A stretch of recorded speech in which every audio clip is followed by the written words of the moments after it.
the spawn dictates. And then also customize my own helmet.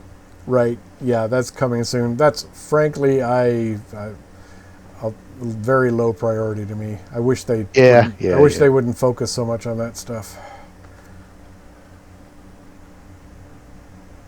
Whoa. If they didn't mention it during the whole build up to release, I wouldn't necessarily Yeah. care. I mean, No, they exactly. should have said coming. They should have said coming soon, or an implementation we want to do later on, or whatever. But I Well, don't know. also, Who knows? like features like that should be in every aircraft. If that's going to be a feature, it should be across the board. Mm-hmm. Having different capabilities in different aircraft just kind of breaks the paradigm. Right. All right. Still Oh, the hasn't. model does look great, though. Yeah, I'm pleasantly surprised. Even the growing sign winner on his last couple of videos have been running navy skins, and they look pretty nice. Do you happen to know if the input diverters move? I don't. I was reading some stuff. I always thought those things in the front, like where it's where there's a seam, I always thought they were hinges, but it could just be it's the attachment point. In fact, I'm pretty sure it is because there's solid solid bars holding it to the at least the front portion of it to the fuselage. But I thought maybe the back portion might move or something. I do know that. Does it suck or does it blow air through these holes? I think it sucks air through these holes. And I assume that's a passive system. Whoa. That's done passively just by the air that blows behind the diverter, sucking air out from the front of it, I think. And then it blows out through those vents that are on the top. I think I have a hole in my jet. Or it's supposed to be like that. Okay, what are we doing? Did we rearm refuel? Refueling's complete. Now they're arming. Oh, okay. That's weird. I don't hear any of the ground crew. Oh, you didn't hear it? Okay. No. Oh, yeah, I see us rearming now. Snake eyes.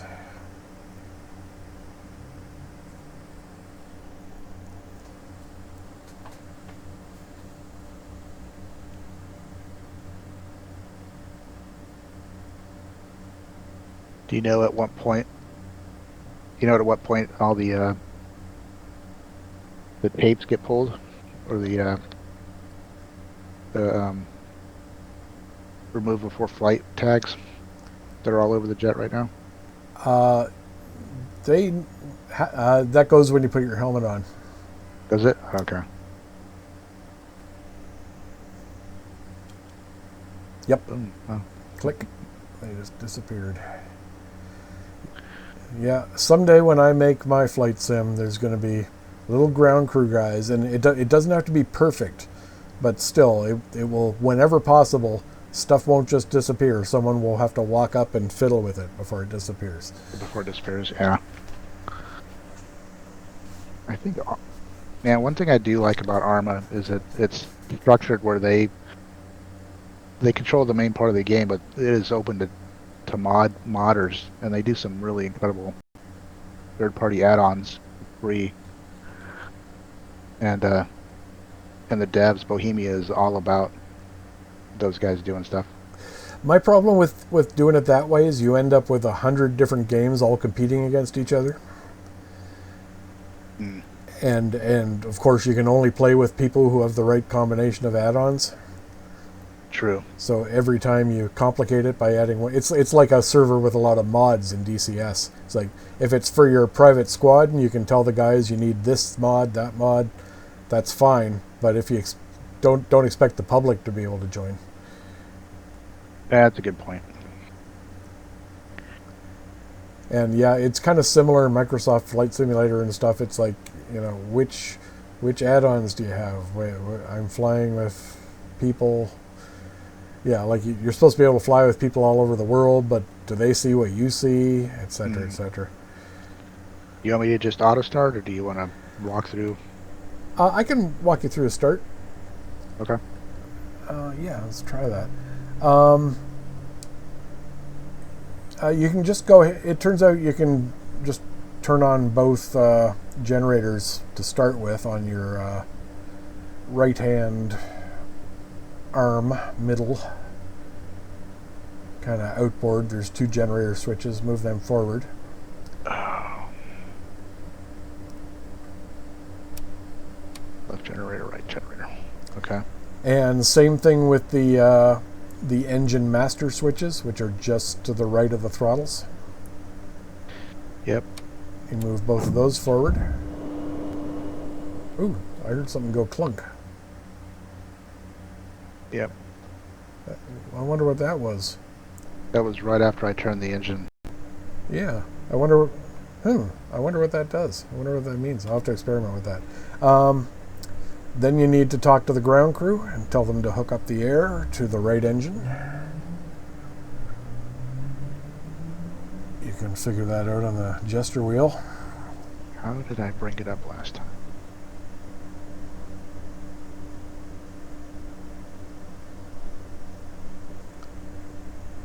It's on the regular gesture wheel. Yeah, I have it bound. I've already forgotten. Yeah, Which... gotcha. Yeah. Oh, there it is. Okay, so talking to the crew chief, right? Yep. External power first? Nope. We don't need it. Oh, okay. We just need Just the air. Yep. Hook the air to the right. Back to right engine. Roger. Oh, he didn't say anything. I heard can him. hear it. Oh, I heard him say Roger. Huh. So. Yes, sir. We are connected right. And I heard, yes, sir, we are connected right. But I know you didn't because I wasn't hearing it when Wilkie was in my back seat. Oh, okay. Interesting. So that's a bug. Okay, so now you've got air connected. Now you can bring the throttle out of idle detent. They say you're supposed to advance the throttle about halfway. And oh, what was that? What happened? I just heard him say, and done. Oh, I think I might have. Did you start the air? I might have clicked start the air when I exited. Okay, it won't hurt anything. You'll see your right engine has RPM now. Yep. Okay, you bring the right-hand throttle out of idle detent with right control end. Right control end. Okay. And then you hit the starter after it's past 10% RPM, which I'm sure it already is. You hit this. You hold the starter with right control home, and you'll see it light. As soon as it lights, you can let go of the starter. Where does it show light? Well, you'll see it start to rise in RPM. Just I can hear right it's there. lit. Okay.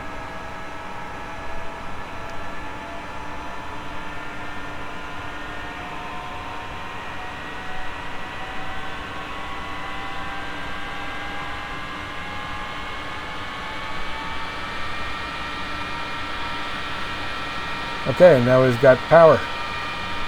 So I could start my alignment now, but I'll continue to talk you through. Now tell them to connect the air to the left engine. You don't need to tell them to turn it off. They're not idiots. Roger. And sorry if I'm yelling, it's because it's loud. No worries. There I go. Connected on the left. And same thing, start the air. And this time it's going to be right alt end to bring the throttle out of idle cutoff. Oh, and sorry, I meant to say, they tell you to move the throttle to 50% first and then back to idle cutoff. Give it a little squirt of gas, basically. We don't seem to actually have to do that. It starts fine without it. And then it's going to be right alt and home for the starters once you're at 10%.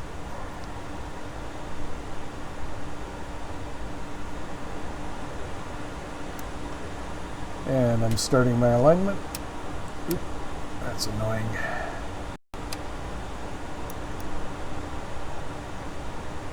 Alignment starting.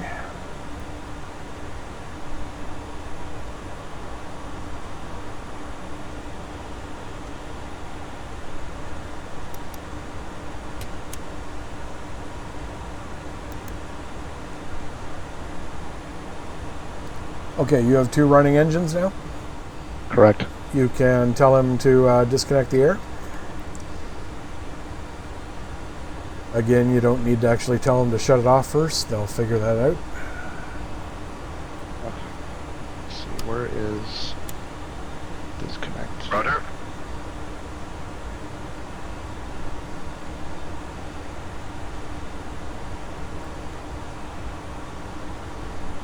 Air is disconnected. Okay, now do your oxygen on and to normal.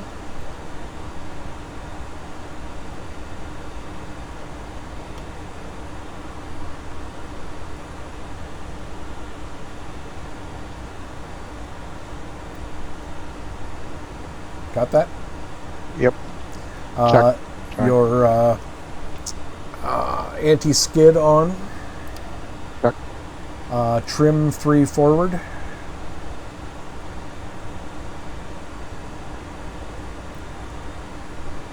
Check. The CADC button immediately to the right of the throttles. Push that forward. That's the air data computer. Oh, they're oops. It's spring loaded, right? Yep, it bounces back. Okay. The 3 augmentation switches forward. I can hear every click you make. That's awesome. Panel and instrument lighting to your taste.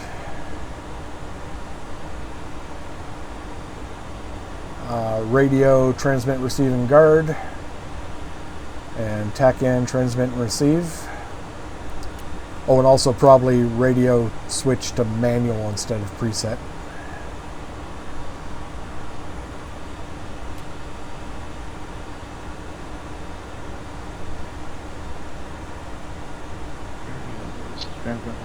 For TACAN. Okay. Radar altimeter. Just turn the gray knob up to whatever altitude you like. I usually put it at 100. There's my alignment done. So we are aligned. You can put the ADI into primary mode.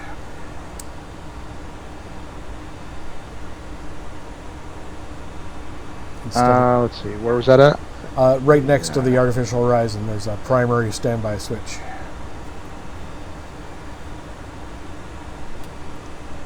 Put it in the standby or primary? Primary. That looks right. Does it correlate with the magnetic compass? Yes. What else was there? You can turn on the radar repeater. That's the center console on the upper left. Flip that switch up. Why am I not seeing? Oh, sorry. I had it in test. Which one? Standby. Lower comm antenna, is that what you said? Lower pedestal behind the stick on the upper left.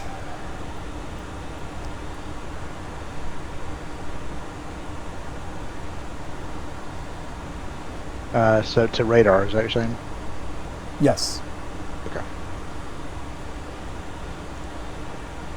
Or if we were working with Mavericks or something, you'd turn it to TV. TV. Okay.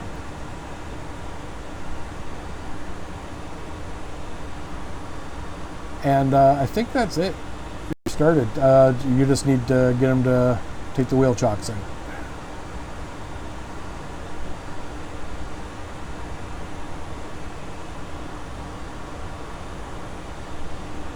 Oh, and pitot heat.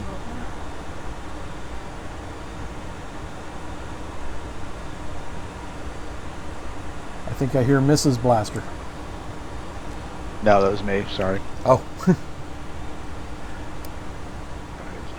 Pitot on. And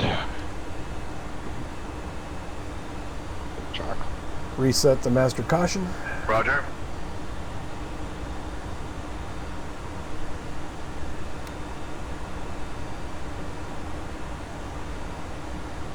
Wheel chocks out. Nice. Okay. Okay, sir, you're all set. Good. Have a safe flight. And once again, our chute door is closed. This time the engine was off, so if they didn't repack the chute, then it's a bug. All right. Okay, let's try all that again. Oh, and yeah, flaps down for takeoff.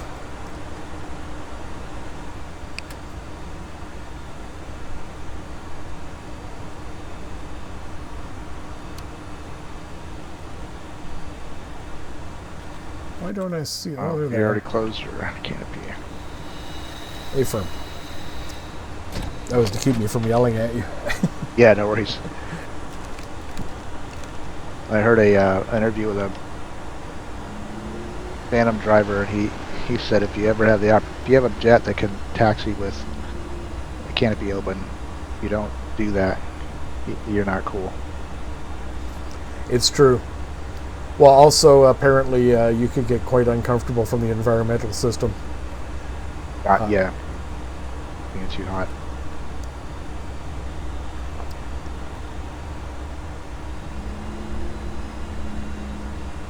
And I didn't have enough time. I was trying to get a Hornet backseat ride before I retired, but it didn't work out.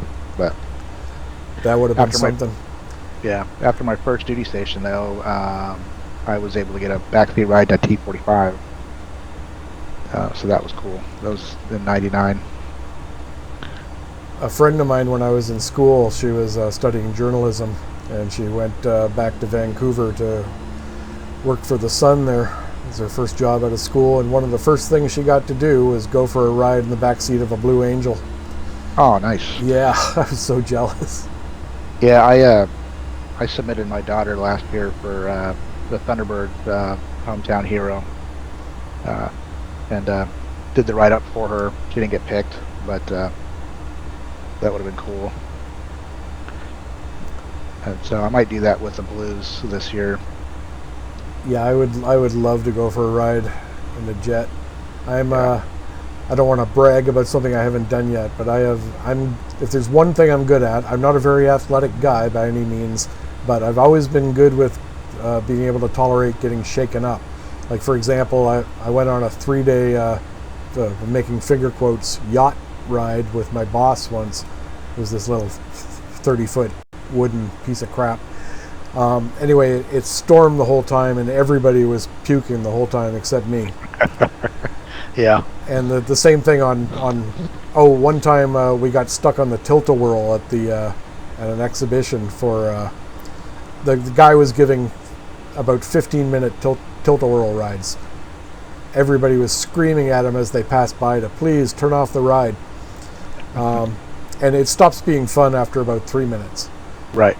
And then, of course, everybody got off the ride and threw up, except me. So I don't know what it is, but I'm good at being shaken around. Yeah, I've never had motion sickness, but 80 knots, 100 knots, 120, 140, 150, 170, 180, 190, 200. Gear up. Weight off. Flaps up.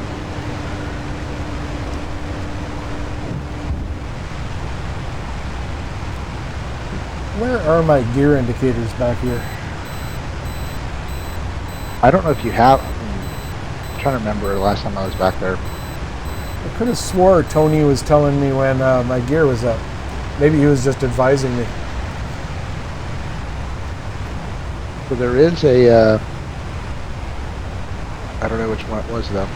There's like an Something near the emergency HUD. blowdown switch back here. Something on the HUD, on the front windscreen, gave me a red circle when it was weight off wheels, and then went away when the wheels were up. Interesting. So I don't know if you have that back there also. Yeah, no. I've got a flap switch, but it's irreversible. It has to be reset by the ground crew.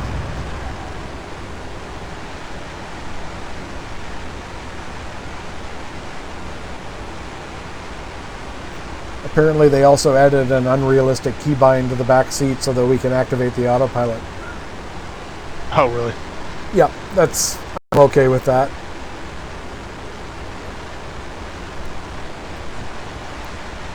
Although what they should do is make those fake features no longer work if the front pilot ejects or dies.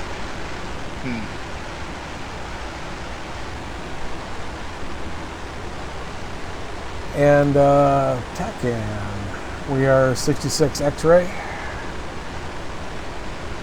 Yep, I'm still on that. Looks like we're pointed at it. Yeah. And we've already determined I'm useless with the radar, so I won't mess with that.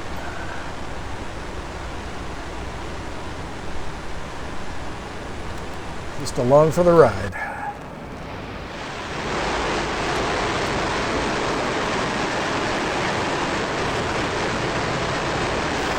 Yeah, I wish there was a way there was a keybind that we could swap positions on the ground. Yeah, seems kind of obvious, doesn't it? It's a miracle they let the backseater join in flight. Oh, yeah. Usually Eagle Dynamics love to restrict us. It's like they take some kind of pleasure in it.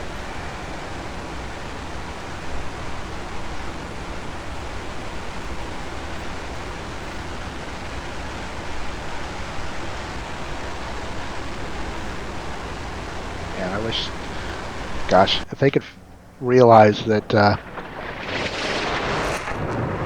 being nice to your customer, not necessarily placating them, but having a relationship with the customer, the money would flow in a lot more than being jerks about it, or telling people to set up, or censoring them on the Yeah, no, I mean, blog. my bad attitude towards them, they started it. They were rude and insulting to me, a paying customer, way before I started returning it to them.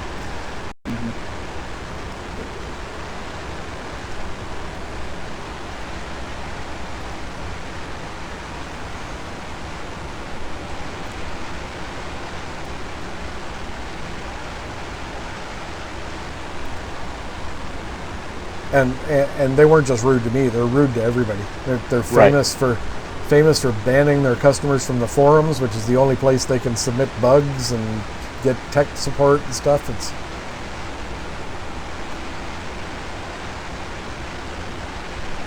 They've really got a problem. And it's free. I mean, that's free devs for them to point out bugs. Yeah, You've no got kidding. an entire community to do it for you. Yeah, we're literally doing their jobs for them, and they hate us for it. Right. Well, and it's not just their surly Russian developers. It's the Swiss guy, the Swiss English guy who owns the company. It trickles down from the top, the bad attitude there. And what are those two guys? Nine Lives and Big Nudie. Big Nudie. Big Nudie. Are those guys Americans? Yeah, Big Nudie is English, and Nine Lives is Canadian. Oh, okay. He's in British Columbia. And so I don't know how they managed to find two Western assholes as bad as the Russians, but they did. Yep. Yeah. I mean, that's completely opposite of a Canadian stereotype. Yeah. Yeah. No. Again, they seem to take their cue from the boss and treat everyone like shit. I mean, who's the guy that does the tutorials? Wags. Wags, yeah. Yo, yeah. I don't know much about him. He seems like he's at least a normal human. I haven't seen him argue. That's my problem with Wags. Wags seems nice enough, but he doesn't do anything. Now, I don't know if he doesn't actually have any power, but if he doesn't, then he should quit. So, he's complicit with it. That's my problem with Wags. Yeah, because he seems smart enough to... I'm sure he's a valuable employee. I get the feeling they probably make fun of him behind his back and ignore him. And well, considering the way they're out on all the forums, that would surprise me, unfortunately. Yeah.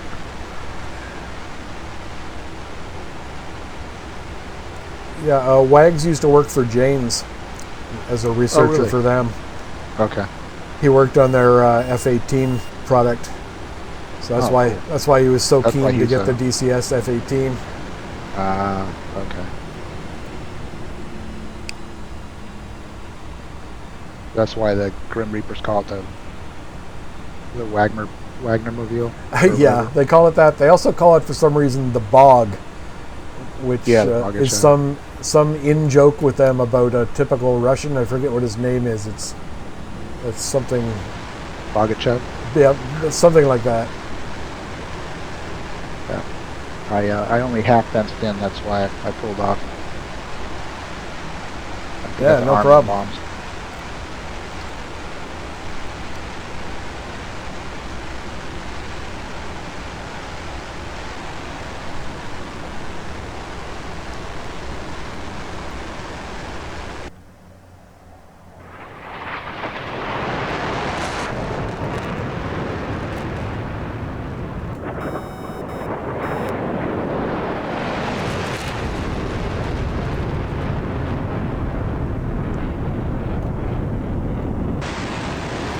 Yeah, I tell you, it's hard to follow with those guys.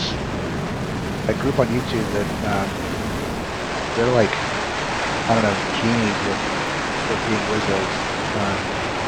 Some of their videos are hard to follow, but which makes me envious to be that good in the back seat.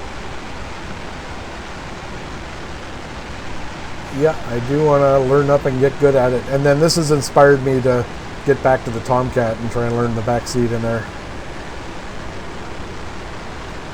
Yeah, I never thought I'd want to learn be the Rio, but I would say the same thing. I haven't spent a lot of time in the back seat of this one, and I kind of want to see if I could be a quality Rio. The big difference between these two products, and of course the real life aircraft as well, is that the guy in back can fly this plane. Right. Where the Tomcat, he's a true Rio. He's just along for the ride. All right, see if I can hit this guy. Bombs away. Oh, short. Oh, we died. Sorry, that's what I get for looking behind me. No worries. Please like and subscribe. See you soon. I forgot you were recording.